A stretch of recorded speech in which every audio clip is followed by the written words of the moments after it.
میں سر ایک تو معذرت کہ مجھے بڑا افسوس ہوتا ہے ان لوگوں پہ، ان علماء پہ بھی، وہ آپ ہوں یا کوئی اور ہو، کہ جو یوٹیوبرز، جو فیمس لوگ انٹرویوز کرتے ہیں علماء دین کے، تو مذہبی پیشواؤں کے، میں نے اکثر نوٹ کیا ہے کہ ایک دن پہلے وہ کسی ناچنے والے کا انٹرویو کر رہے ہوتے ہیں، اگلے دن وہ کسی عالم کے پاس پہنچے ہوتے ہیں۔ مجھے تکلیف ہوتی ہے کہ ان علماء کو پہلے اسے یہ کہنا چاہیے اس یوٹیوبر کو کہ یار پہلے اپنے جو چینل پہ یہ مواد ہے غلط تھا، تم نے پرانے دور میں کیا ہوا ہے فیمس ہونے کے لیے، وہ کم از کم ڈیلیٹ کر دو۔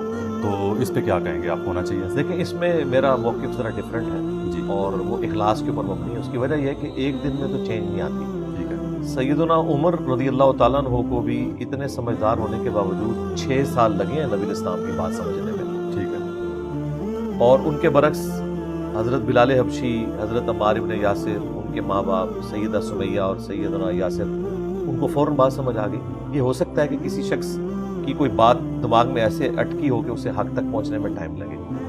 میرا موقف یہ ہے کہ اگر کوئی اس قسم کے انٹرویو کرتا ہے ایسے لوگوں کے، اس کے بعد دینی لوگوں کے پاس بھی جاتا ہے، دینی لوگوں کا کام ہے کہ وہ انہیں دین بتائیں جو صحیح دین ہے، اور پھر پیار محبت سے انہیں اس کے اوپر کنونس کریں کہ وہ اپنے قبلے کو درست کریں۔ ایک دن میں یہ تبدیلی نہیں آ سکتی۔ یہ اسی طریقے سے ہے کہ ایک شخص جو اچانک مذہبی ہو جاتا ہے، اسے خوف خدا لاحق ہوا، اس نے شادی تو ایک ماڈرن لڑکی کے ساتھ کی تھی، اب وہ آتے ہی کہ آج کے بعد تو نے آج سے ہی پردہ شروع کر دینا ہے، آج سے تو نے برقع پہننا ہے، ادروائز تو میری بیوی نہیں، تو یہ تو ظلم پہ مبنی ہے، اسے ٹائم دیں۔ یہ میرا سوچنے کا اینگل ہے۔ ہم یہاں پہ جو بھی پوڈ کاسٹ کے لیے آتے ہیں، ہم بلا تفریق انہیں پوڈ کاسٹ دیتے ہیں۔ ہم یہ چاہتے ہیں کہ ہر شخص کے پلیٹ فارم سے دین کی بات پہنچے۔ آپ کی بھی آڈینس ہے، کوئی بات سنے بالکل گی۔ آپ کی بات سے اتفاق کرتا ہوں سر، لیکن علی بھائی میں یہ کہنا چاہ رہا ہوں کہ میں علماء تو ہیں نا کہ وہ نہ اسٹڈی کرتے ہیں۔ میں ایک چھوٹا سا مطلب یوٹیوبر تھا، اب تو چلو تھوڑی 4 لوگ جانتے ہوں گے نا، تو باخدا جس یوٹیوبر نے مجھ سے رابطہ کیا نا کبھی انٹرویو کے لیے، تو میں نے اس سے سب سے پہلے پوچھا کہ اپنا چینل دکھاؤ، تم کیا کر رہے ہو اپنے چینل پہ، کن چیزوں کی تم نے زندگی میں پروموشن کی ہے، کن چیزوں کو ہائی لائٹ کر رہے ہو معاشرے میں، کن چیزوں کے خلاف بولتے ہو، پھر میں تمہیں انٹرویو دوں گا۔ تو یہ اللہ نے شاید پھر عقل مجھے تھوڑی جلدی دے دی ہے کہہ لیں، لیکن میں یہ کہنا چاہ رہا ہوں کہ علی بھائی یہ نہیں ہے کہ آپ نے بیچ میں ایک فقرہ بولا کہ اچانک مذہبی ہو گیا کوئی، ٹھیک ہے، تو اس کو بھی سمجھانے کے لیے ٹائم لگے گا، لیکن مسئلہ اچانک مذہبی ہونے کا نہیں ہے جو علماء کا انٹرویو لینے چلے جاتے ہیں۔ نہیں نہیں نہیں سر، وہ اگلے دن پھر کسی ناچنے والی کا کر رہے ہوتے ہیں، وہ پھر آ جاتا ہے ویوز کا چکر۔ میں تو یہی سمجھوں گا۔ ٹھیک ہے، آپ کی بات کافی حد تک درست ہے، لیکن میری کوشش یہ ہے کہ ہم حسن ظن رکھیں اور دعا کریں کہ اللہ تعالیٰ کسی کو ہدایت دے۔ اگر وہ دین کی طرف آنا چاہتا ہے تو اس سے ہمیں ہیلپ آؤٹ کرنا چاہیے۔ آپ دیکھیں جنید جمشید رحمہ اللہ تعالیٰ، انہوں نے 2-3 دفعہ توبہ کی، پھر ٹوٹی، پھر کی، پھر الٹیمیٹلی اللہ تعالیٰ نے انہیں استقامت دے دی۔ ہو سکتا ہے کہ ان کو بھی استقامت مل جائے، لیکن آپ کی بات بالکل درست ہے کہ میجورٹی ان میں سے ویوز کے لیے کرتے ہیں اور وہ کسی حد تک جا سکتے ہیں۔ میرے پاس بھی اس قسم کے لوگ آئے ہیں اور مجھے پتہ ہے کہ ظاہر ہے کہ میں ایک دین کے حوالے سے ایک پلیٹ فارم تو ہے، لیکن پریکٹیکلی اس وقت ایک سیلیبریٹی بھی بن چکا ہوں، اور لوگ یہاں سے فیم حاصل کر کے بعد میں اپنا یوٹیوب چینل چلانا شروع کر دیتے ہیں اور دین کو وہ پش دکھاتے ہیں۔ لیکن ہم کیا کریں، قانون تو اندھا ہے ہمارے پاس۔ جو بھی دین کے لیے آتا ہے، میں کہتا ہوں چلے میں کسی بہانے سے کوئی دین کے لیے آئے، میں دین اس کو بتاؤں۔ ہاں، دوسری یا تیسری بار اگر وہ آتا ہے تو پھر میں اس سے پہلے باقی لوگوں کو پریفر کروں کہ جو لوگ ابھی یہاں پہ نہیں آئے اور انہیں پوڈ کاسٹ دوں، تاکہ ان کے پلیٹ فارم سے بھی ہو سکتا ہے ان میں سے بھی کوئی خیر نکل آئے۔ سر معاشرے میں بڑا ٹرینڈ ہے ایک کہ کسی بندے سے کہو نا، میں نے بہت تجربہ کیا زندگی میں، آبزرویشن ہی ساری زندگی کیا اور کام کوئی نہیں کیا میں نے، فضول لوگ کہتے ہیں کام ہے، کہ جس سے کہو نا یار تم 5 وقت کی نماز بھی پڑھتے ہو، وہ فلاں غلط کام بھی کرتے ہو، تم وہ مطلب مرچوں میں پاؤڈر بھی ملا رہے ہو، فلاں کام بھی کرتے، تو جواب پتہ اکثر یار نماز اپنی جگہ پہ، وہ کام اپنی جگہ پہ۔ اس کا ذرا قوم کو بتائیں کہ یہ کیا مطلب فارمولہ طے ہو گیا ہمارے معاشرے میں۔ ان کو یہ بتانا چاہیے کہ رزق حلال کے حوالے سے اکاؤنٹیبلٹی کرنے والا بھی خدا وہی ہے جس خدا نے آپ کو 5 وقت نماز کا حکم دیا ہے۔ یہ نہیں ہے کہ نمازوں کا خدا اور ہے، روزوں کا خدا اور ہے، رزق حلال کا خدا اور ہے۔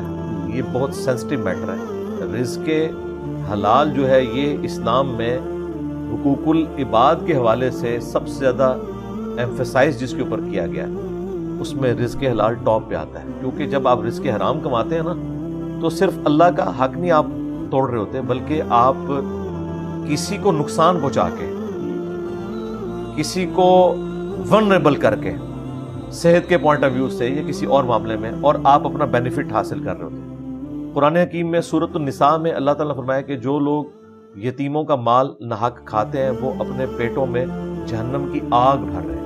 حالانکہ بظاہر وہ آگ نہیں ہے، وہ ڈورمنٹ پوزیشن میں، آخرت میں وہ مال جو ڈالا ہے نا وہ آگ بن جائے گا. صحیح مسلم میں ایک حدیث ہے، نبی الاسلام نے فرمایا جس نے ملاوٹ کی وہ ہم میں سے نہیں.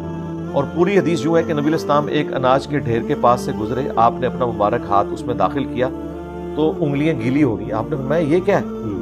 اس نے کہا یا رسول اللہ رات کو ہلکی سی بارش ہوئی تھی تو پانی اس کے اندر چلا گیا، اوپر سے یہ خشک ہے لیکن اندر سے گیلا ہے. تو آپ نے فرمایا تم نے یہ گیلے والا پورشن اوپر کیوں نہیں کیا کہ لوگ اس کے عیب کے اوپر مطلع ہوتے.